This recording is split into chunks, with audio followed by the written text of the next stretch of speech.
Hello all my students, I am Shomiran Dotto and you are all following my video classes. आज का जो class का matter it's all about dissolution insolvency. But आज हम लोग one partner insolvent नहीं देखेंगे, आज हम लोग दो केस देखेंगे जिसमें हम लोग देखेंगे अगर तीन पार्टनर है तो एक से अधिक इंसॉल्वेंट, मतलब दो पार्टनर इंसॉल्वेंट होने से क्या होता है ये भी देखेंगे। अगर तीनों पार्टनर इंसॉल्वेंट होगा तो क्या होगा। सो हम लोग दो केस आज फॉलो करेंगे। एक केस हम लोग ऑलरेडी वन पार्टनर इंसॉल्वेंसी में देख चुके हैं कि गवर्नर वर्सेस मुरे प्रिंसिपल कैसे अप्लाई होता है। हम लोग उसका भी एडवांस सम्स देखेंगे अगला वीडियोस में। कुछ वीडियो हम अपलोड करेंगे on the advance sum on Garner versus Murray principle. But आज का क्लास का जो मैटर होगा it's all about more than one partner insolvency. That means there's no question of Gardner versus Murray principle application, because we know in case of Gardner versus Murray application one partner insolvency का case होता है जहाँ पर हम लोग governor versus Murray principle apply कर सकते हैं। बट अगर इधर हम लोग जो आज हम देखेंगे उसमें देखेंगे एक से अधिक इंसॉल्वेंट, मतलब कहीं पर दो पार्टनर इंसॉल्वेंट, अगर तीन पार्टनर है बिजनेस में, या आप लोग ऐसे भी देख सकते हैं कि तीनों में से तीनों इंसॉल्वेंट है। तो ऐसे सिचुएशन में क्या करना पड़ता है वो देखने के लिए हम लोग को चलना पड़ेगा सम का। आज हम एक चीज़ करेंगे, तीनों पार्टनर जिसमें इंसॉल्वेंट है वो हम सम आप लोगों को करके दिखाएंगे कि there are some procedure to follow when all the partners become insolvent. मतलब हम लोग दो सम आज करेंगे जिसमें हम लोग पहला सम में देखेंगे दो partner insolvent out of three, दूसरा सम में देखेंगे आउट ऑफ थ्री तीनों ही इंसॉल्वेंट। तो इसके लिए पहले हम लोग को क्या करना पड़ेगा, सम को पढ़ना पड़ेगा, समझना पड़ेगा सम में, क्योंकि कहीं पर भी डिजिनेशन में एक चीज़ स्ट्रेंज है कि कहीं पर भी आपको मेंशन कर नहीं देगा कि लो भैया 2% इंसॉल्वेंट, लो भैया 1% इंसॉल्वेंट, लो भैया 3% इंसॉल्वेंट। सो ये आपको समझना पड़ेगा सम पढ़ के। देखो one partner insolvent Garner versus Murray principle apply करने बोलता है तो it's straightforward given, so it's not a big issue. So Garner versus Murray principle is not a big issue. Big issue is जब एक से अधिक insolvency होता है तब जाके स्टूडेंट्स गेट कंफ्यूज कि क्या है सिचुएशन, क्या दोनों इंसॉल्वेंट है, क्या all the three are insolvent, क्या एक जन इंसॉल्वेंट है, ये पर यहाँ पर कंफ्यूजन एक टू क्रिएट होता है। तो for that you have to go through the sum first and then you have to decide whether it's a two party insolvency case, whether it's a all party और all partner insolvency case. तो चलो एक बार देखते हैं कैसे होता है। Sum number 12 साफ साफ दिख रहा है। Sum number 12, P, Q and R are the partners sharing P profit and losses 5:3:2. The business is dissolved on 31/12/02। देखो हम पढ़ रहे सम को, आप लोगों को समझ में आएगा कहाँ पर क्या दिया हुआ है। पी क्यू आर तीनों पार्टनर है, एसेट्स दिया हुआ है, लाइबिलिटीज़ दिया हुआ है, लाइबिलिटीज़ में सिर्फ क्रेडिटर्स दिया हुआ है, नीचे में दिया हुआ है machinery and stock sold for ₹25,000 and ₹18,000 respectively। car is taken by Q at ₹12,000, debtors realize ₹20,000।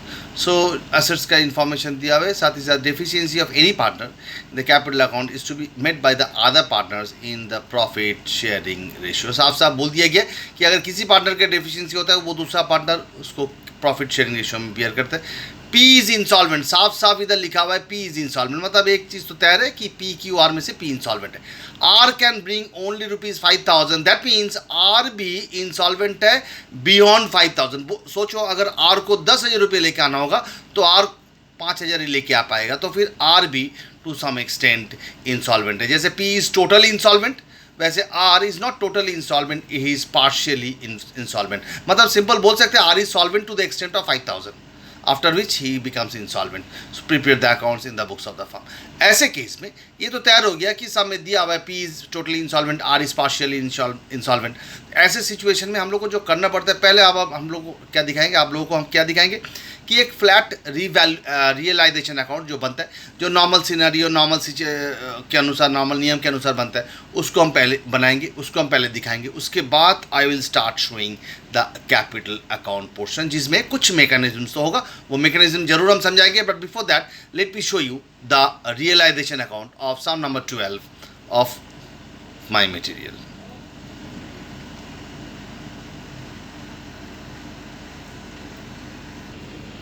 देखिए ऐसे बना है P Q R, books of P Q R, sundry assets, machinery, car, stock, debtors, creditors में 1 लाख, बाय बैंक तो ये assets right off कर दिया। We know cash at bank को हम लोग राइट ऑफ नहीं करते, अदर देन इधर क्रेडिटर्स एक ही मात्र एक्सटर्नल लाइबिलिटीज़ है उसको राइट ऑफ कर दिया। अब सेल करने का टाइम आया तो मशीनरी एंड स्टॉक को सेल कर दिया 25,000 और 18,000 में। और डेटर्स को, और डेटर से रियलाइज़ हुआ 20,000, ये सब में बोल दिया गया है। तो ये चीज़ होने के बाद 63,000 लिख दिया। और एक चीज़ बोला गया कि motor car is been taken by by Q, तो बाय क्यूज कैपिटल बोल के कार टेकन ओवर 12,000, जितना वैल्यूएशन में कार टेकन ओवर हुआ उतना लिख दिया। साथ ही साथ क्रेडिटर्स पेमेंट के बारे में कहीं पर भी कुछ समय इन्फॉर्मेशन नहीं है। एज वी ऑल नो कि क्रेडिटर्स पेमेंट करना पड़ता है, चाहे वो इन्फॉर्मेशन दे या चाहे इन्फॉर्मेशन नहीं दे, तो you have to pay the creditors to bank. इधर कोई रियलाइजेशन एक्सपेंस है नहीं, तो सिर्फ टू बैंक करके क्रेडिटर्स पेमेंट कर दिया, वो भी 1,00,000 रुपया जितना भी क्रेडिटर्स था। Entire amount of creditors to be paid off since no information regarding the payment of creditors is given in the sum. So ये करने के बाद it's a simple realization account जो हम लोग पहले भी कर चुके। करने के बाद लॉस आया जिसको हम लोग 90,000 लॉस कैलकुलेट किया, और ये 90,000 PQR में डिस्ट्रीब्यूट होगा 5:3:2। Now I am going to show you the capital account. Capital account में आप लोग को रेड पेन से काफ़ी सारा चीज़ देखने को मिलेगा। रेड पेन मतलब जो चीज़ हम अप्लाई करते हुए इधर लिखा, क्योंकि इधर रेड पेन्स, ब्लैक पेन मतलब जो चीज़ बुक्स में था जो नॉर्मल डेकोरम से हम लोग करते हैं, और रेड पेन मतलब जो चीज़ हमको डिराइव करना पड़ता है, जो चीज़ जो those are the principles you can say, accounting principles जो डिराइव आपको अपना मन से करना पड़ेगा according to the principle, and then you have to write. So red pen से वही चीज़ हम दिखाया, जो चीज़ सब में तो नहीं मिलेगा आपको, बट आपको याद रखना पड़ेगा, आपको ये प्रिंसिपल याद रखना पड़ेगा, आपको ये टेक्निक याद रखना पड़ेगा और वो करना पड़ेगा। So for that I have showed all those information which is out, which is from the principle, which is based on the accounting principle of insolvency, वो सब हम रेड पेन से लेके। तो चलो एक बार दिखाते हैं आप लोगों को पार्टनर्स कैपिटल अकाउंट कैसे होगा। This is partners capital account जिसमें नॉर्मल बैलेंसेस जो दिया हुआ था 10,000, 40,000, 20,000 लिख दिया। देखो कैपिटल बैलेंस शीट में दिया हुआ है तीनों का बैलेंसेस 10,000, 40,000, 20,000। रियलाइजेशन जो लॉस आया उसको डिस्ट्रीब्यूट कर दिया 5:3:2 में, और ये जो कार्ड टेकन ओवर है उसको भी हम लोग इधर रिकॉर्ड कर दिया, क्यूट कार्ड टेकन ओवर किया, ये भी रिकॉर्ड कर दिया। So this are the informations which we can copy out from the sums itself. It's been given, realisation loss को डिटरमाइन करना पड़ा, बट बाकी इन्फॉर्मेशन दिया हुआ है उसके हिसाब से हम लोग लिख दिया। अब हम लोग को क्या करना पड़ेगा? फर्स्ट ऑफ ऑल हम लोग को ये सोचना पड़ेगा कि हु इज़ द इंसॉल्वेंट। ध्यान से मेरा बात सुनते जाइए। हु इज़ इंसॉल्वेंट इधर गिवन, पी इज़ इंसॉल्वेंट, तो पहले हम लोग पी को पकड़ेंगे। देखिए पी का इधर 45,000 बैलेंस है, इधर 10,000। ऑलवेज जब भी कोई भी पार्टनर इंसॉल्वेंट होता है तो इस तरफ उसका बैलेंस आता है, ये तो हम लोग को मालूम है, जिसको हम लोग डेफिशिएंसी बोलते हैं। आई रिपीट, जो भी पार्टनर इंसॉल्वेंट होता है ऑलवेज देखोगे उसका इस तरफ बैलेंसेस आता है, जिसको हम लोग डेफिशिएंसी बोलते हैं, जिसको हम लोग बोलते हैं कि वो उतना रुपया लेके नहीं आ पाते। जैसे इन दिस केस अगर P इज़ नॉट इंसॉल्वेंट, तो P इतना रुपया उसको लेके आना पड़ता है, बाई बैंक करते हैं हम लोग 35,000। But over here P is insolvent, he could not bring this amount, that's why he is considered to be insolvent. और ये जो उसका डेफिशिएंसी है 35,000 जो वो लेके नहीं आ पा रहा है, 35,000 कैसे आया, 45 माइनस 45,000 माइनस 10,000, ये जो लेके नहीं आ पाएगा, इधर बोल दिया कि देखो सामने बोला गया है कि डेफिशिएंसी ऑफ एनी पार्टनर मतलब deficiency of P will be borne by Q and R। Deficiency of any partner of इधर सब में बोला गया है any partner to be made by the other partners in their profit sharing ratio. तो इधर P का डेफिशिएंसी है 35,000 जो कि Q एंड R बियर करेगा इन 3:2, तो लिख दिया बाय Q एंड R, और इधर लिख गया 2P बोल के 35,000 को 3:2 में डिस्ट्रीब्यूट किया तो 21,000, 14,000 आया, तो P का काम तमाम हो गया। सो इधर P के बारे में बोल दिया गया था P इज इंसॉल्वेंट, तो P का इंसॉल्वेंसी कितना रुपया था, डेफिशिएंसी कितना रुपया था 35,000।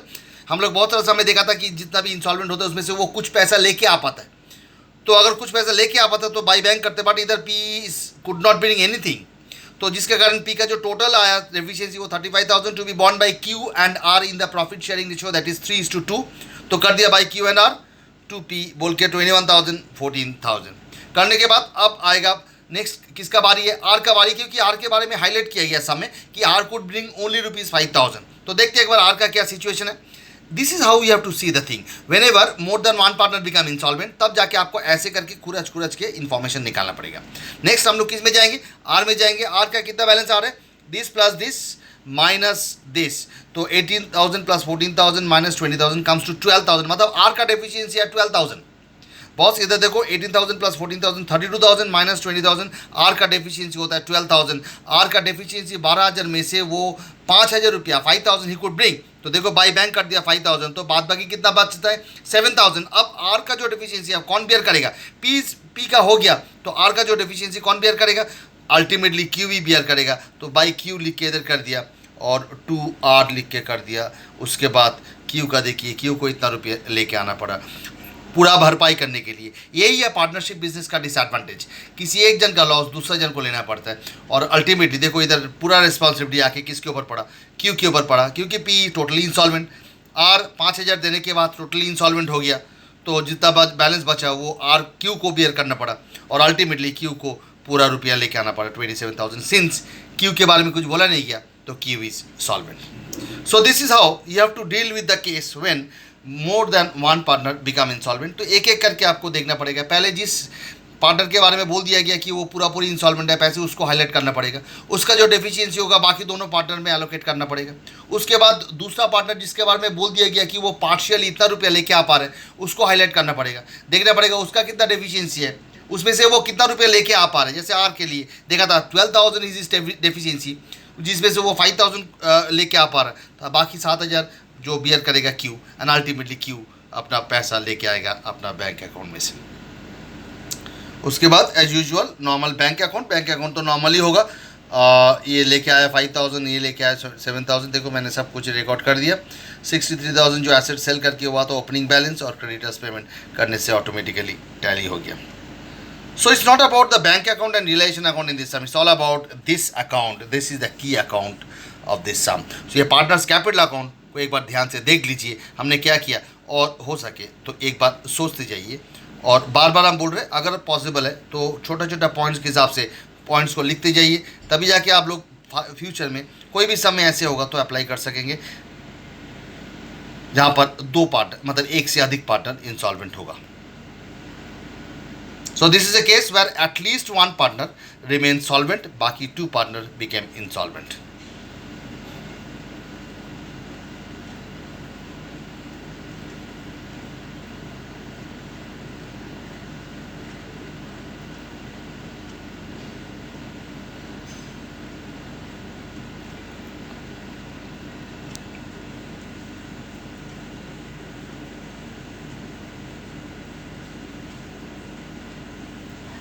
अब sum number 13.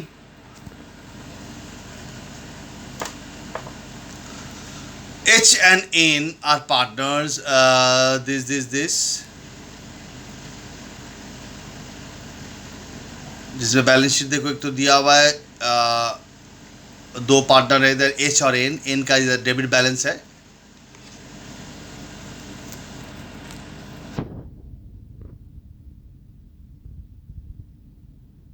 N का इधर डेबिट बैलेंस है, साथ ही साथ नीचे दिया हुआ है the expense of relation amount this H private estate is not sufficient enough to pay the private debts whereas N's private estate there is a surplus of 140। मतलब एक्चुअली क्या होता है ना कि प्राइवेट ये जो क्यू लास्ट समय हम लोग देखा था, क्यू लेके आया पैसा, कहाँ से लेके आया, क्योंकि बिजनेस में से तो और कोई जान नहीं है, बिजनेस में कुछ फायदा नहीं, तो अपना उसको प्राइवेट सोर्स में से पैसा लेके आना पड़ा to fulfil all the liabilities of the business. यही होता है पार्टनरशिप बिजनेस का सबसे बड़ा डिसएडवांटेज। अगर बिजनेस का कोई भी लाइबिलिटी अनपेड रह जाता है तो आपको प्राइवेट सोर्स से पैसा लेके आना पड़ेगा, तब जाके वो काम बनेगा।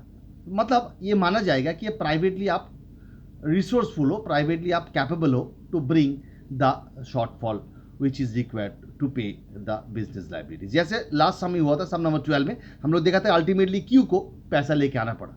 इधर एक स्ट्रेंज बात है, देखिए दिया हुआ है कि दोनों पार्टनर में से एक पार्टनर कुछ भी लेके नहीं आ सकते, बोल दिया गया है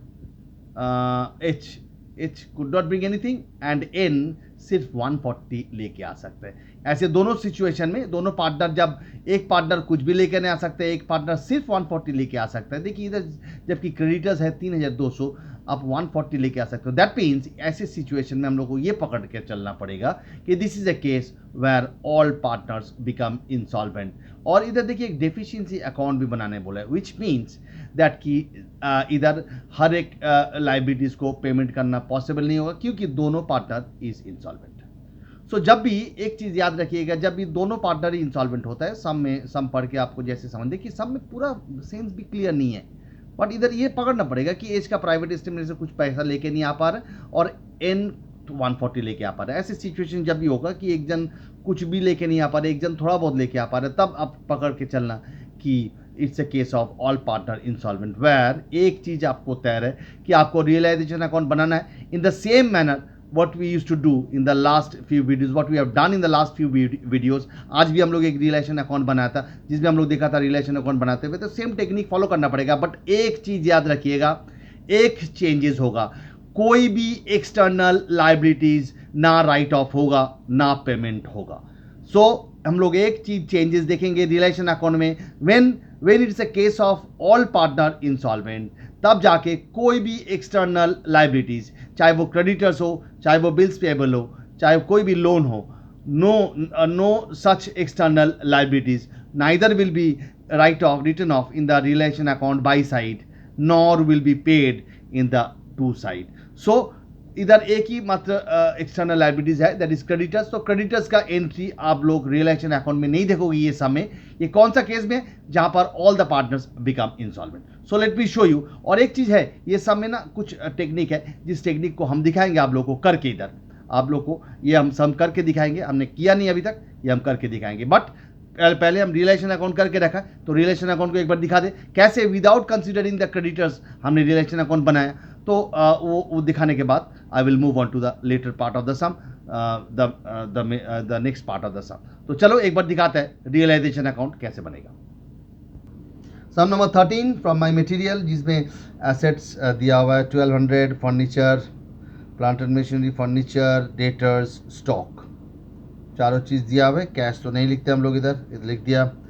जो सेल हुआ उसका नीचे इन्फॉर्मेशन दिया हुआ, देखिए मशीनरी 600, फर्नीचर 100, डेटर्स 400, स्टॉक 300, ये सब करके हुए 1400 हम लोग का सेल वैल्यू आ गया। साथ ही साथ देखो मैंने क्रेडिटर्स का कोई राइट ऑफ नहीं किया, इधर बाई क्रेडिटर्स बोल के राइट ऑफ करते हैं, और साथ ही साथ इसको पेमेंट भी करते हैं। जहाँ पर रियलाइजेशन एक्सपेंस का पेमेंट दिखाता है, उधर मैंने क्रेडिटर्स का पेमेंट दिखाते हैं। But since it's a case of all partner insolvent, इधर नाइदर बाई साइड में हम लोग राइट ऑफ करेंगे क्रेडिटर्स को, नॉर हम लोग इस तरफ उसको पेमेंट करेंगे। तो उसके लिए क्या करेंगे जरूर हम दिखाएंगे, बट बाद में। But before that let me show you the realisation account, जिसमें रिलेशन एक्सपेंस को लिख दिया मैंने, इधर दिया हुआ है सामने कि 140 इज द रिलेशन एक्सपेंस, बाद बाकी जैसे आता है रिलेशन लॉस इस तरफ आ गया 1140, 1140।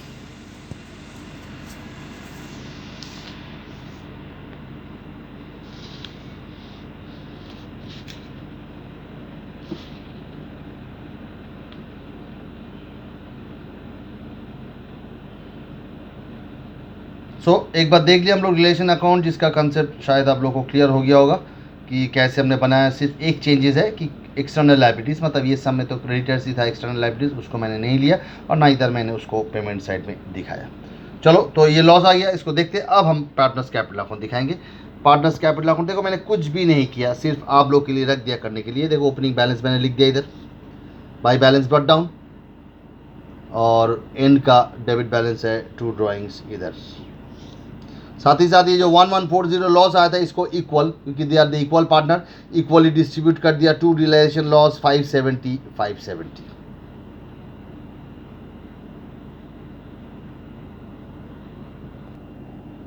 सो रिलेशन लॉस लिखने के बाद देखिए पार्टनर्स कैपिटल में मैंने और कुछ नहीं लिखा, सेम रूल फॉलो कीजिएगा।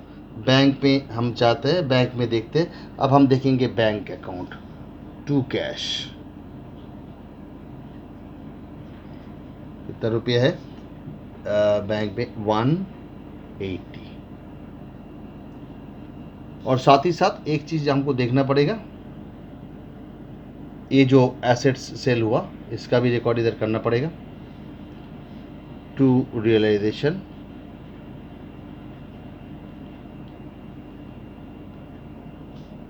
$1400,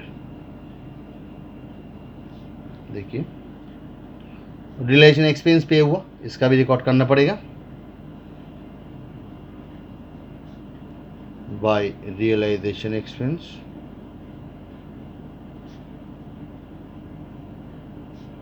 $140। और एक चीज़ है हमने गौर नहीं किया कि इधर n एक कैपिटल लेके आ रहा है, देखो एक पैसा लेके आ रहा है 140 करके, तो उसका भी एंट्री इधर कर देते हैं। बाई बैंक n लेके आ रहा है तो n का कॉलम में आएगा बाई बैंक 140, तो बैंक में भी उधर इधर हो जाएगा 2 n's कैपिटल 140।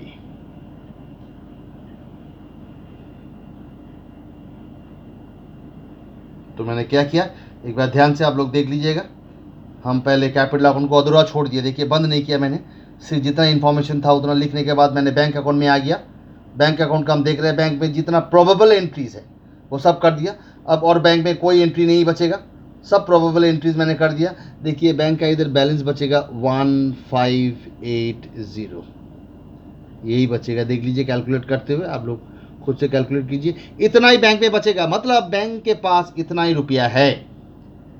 जबकि हमको क्रेडिटर्स पेमेंट करना होगा 3200। क्रेडिटर्स का बैलेंस कितना है, by balance brought down of creditors का बैलेंस लिख देते हैं, बाई बैलेंस ब्रॉट डाउन 3200, मतलब बैंक के पास इतना ही रुपया है, बट पेमेंट करना है मेरे को क्रेडिटर्स को 3200, तो इतना ही हम लोग पेमेंट कर सकते हैं क्रेडिटर्स को। तो लिख देंगे बाई क्रेडिटर्स 1580 और क्रेडिटर्स में लिखेंगे टू बैंक 1580। लिखने के बाद अल्टीमेटली 2 इस बैलेंस को हम लोग डेफिशिएंसी में लेके जाएंगे, डेफिशिएंसी में हो जाएगा आपका 1620।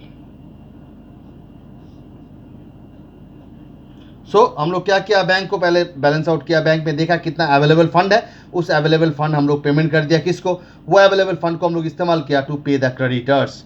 इसीलिए हम लोग ऊपर में क्रेडिटर्स नहीं लिखा था, I am just waiting for the bank account to see how much amount is left in the bank so that we can pay that much to the creditors, और बाद बाकी जो रहेगा वो डेफिशिएंसी में ट्रांसफर हो जाएगा। डेफिशिएंसी में इधर लिख देते बाई क्रेडिटर्स 1620। अब रह गया कैपिटल अकाउंट, कैपिटल अकाउंट में जो भी जहाँ पर बैलेंस आएगा उसको डेफिशिएंसी में ट्रांसफ़र करना पड़ेगा, बाई डेफिशिएंसी 170, और इस तरफ आएगा कितना, देखिए 1590 1450।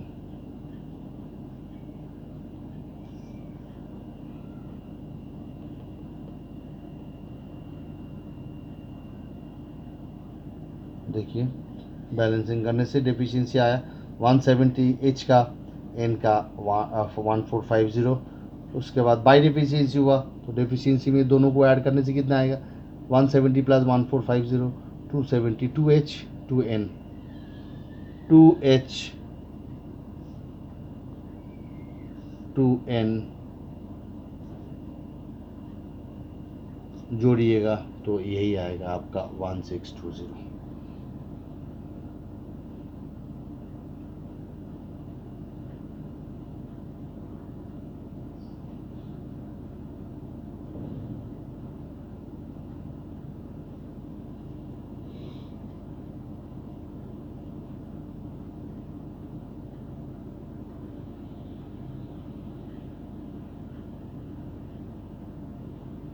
मैंने क्या किया, पहले मैंने सब रिलेशन अकाउंट बनाया, क्रेडिटर्स को नहीं लिखा, कैपिटल अकाउंट को लिखते गया, कैपिटल बैलेंसेस किया, ये सब को पहले नहीं लिखा था, बाई बैंक लिखा इधर। उसके बाद बैंक अकाउंट को ख़त्म किया, बैंक अकाउंट को ख़त्म करते हुए मेरे को जो अवेलेबल फंड था उस फंड को मैंने क्या किया, इस्तेमाल किया फॉर पेमेंट ऑफ क्रेडिटर्स और unpaid amount of creditors to be transfer to deficiency account बनाया, और कैपिटल अकाउंट से अल्टीमेटली जो बैलेंस आया वो सब हम लोग डेफिशिएंसी में ट्रांसफ़र कर दिया, और अल्टीमेटली डेफिशिएंसी बैलेंस हो गया, डेफिशिएंसी अकाउंट बैलेंस हो गया। तो चलो एक बार चलते आज हम लोग देखने के लिए कि और एक ऐसा टाइप ऑफ सम जिसमें भी हम लोग वैसे ही करेंगे जैसे हम लोग अभी देखा in case of all partner insolvency में जैसे होता है। Sum number 23, Kanai and Balai are the equal partners, इधर भी they are the equal partner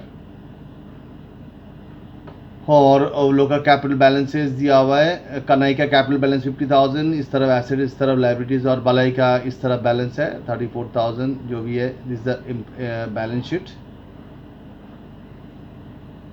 sum number 23 Kanai and Balai from page number 76 of my material, sum number 23 Kanai and Balai।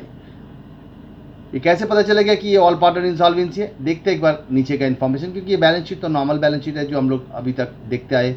नीचे में देखिए assets बिक्री हुआ, प्लांट एंड मशीनरी बिक्री हुआ, realisation expenses 3000। कहीं पर भी नहीं देखो बोला नहीं गया इन्फॉर्मेशन नहीं क्रेडिटर्स पेमेंट हुआ, जो भी है ये इन्फॉर्मेशन रहता भी नहीं है बहुत सारा समय, फिर भी हम लोग पेमेंट करते थे।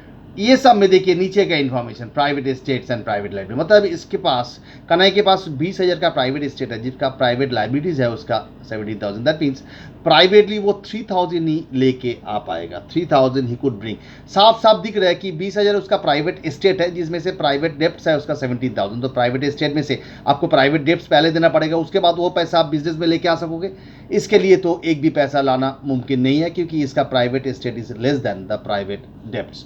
So for Kanai it is possible for to bring 3,000, for Balai nothing is possible। So इधर हम लोग पकड़ ही सकते हैं कि दोनों ही इंसॉल्वेंट है। तो ऐसे सिचुएशन में हम लोग देखेंगे दोबारा रियलाइजेशन अकाउंट कैसे बनता है, उसके बाद आगे बढ़ेंगे। I will show you the solution and how to do the sum.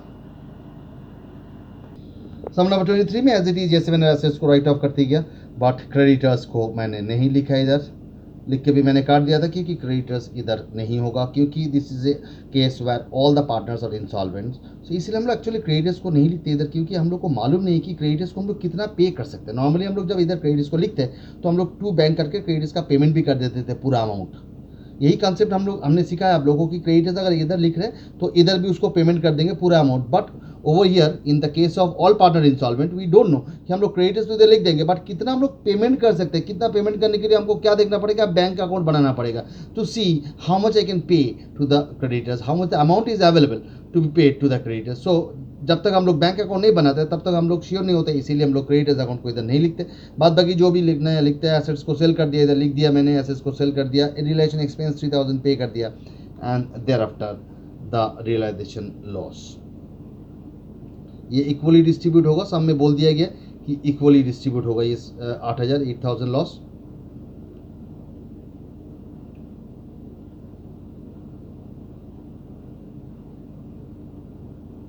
तो एक बार देखते हैं लॉस को हो गया, तो नॉर्मल रिलेशन अकाउंट है, ये आप लोगों को आइडिया हो चुका है। इसके बाद हम लोग देखते हैं कैपिटल अकाउंट मैंने बनाया। कैपिटल अकाउंट के का बैलेंस इस तरफ है, बलाई का बैलेंस इस तरफ है।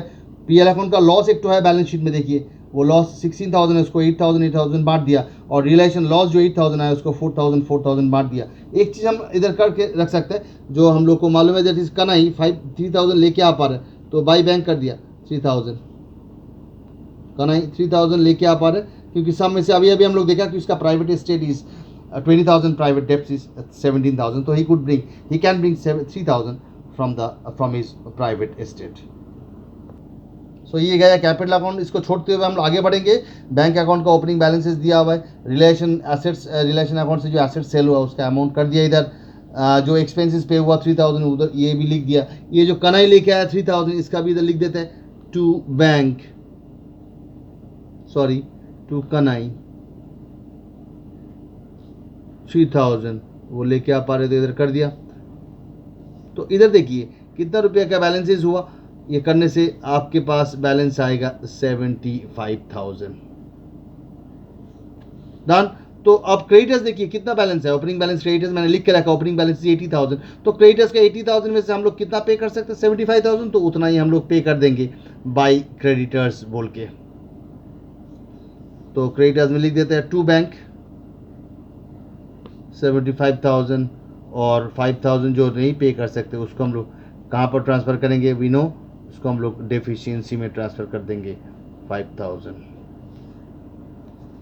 डेफिशिएंसी में इस तरफ लिख देंगे बाय क्रेडिटर्स 5,000, और कैपिटल अकाउंट में जहाँ जहाँ जो बैलेंस आएगा देखो इस तरफ लिख दिया बाय डेफिशिएंसी।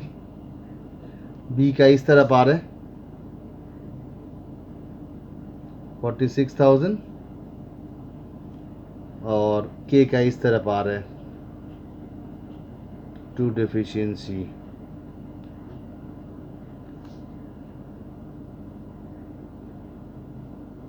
41,000 करके देख सकते हो आप लोग बैलेंसिंग। तो 2 डेफिशिएंसी इस तरफ बाई साइड में आएगा, बाई के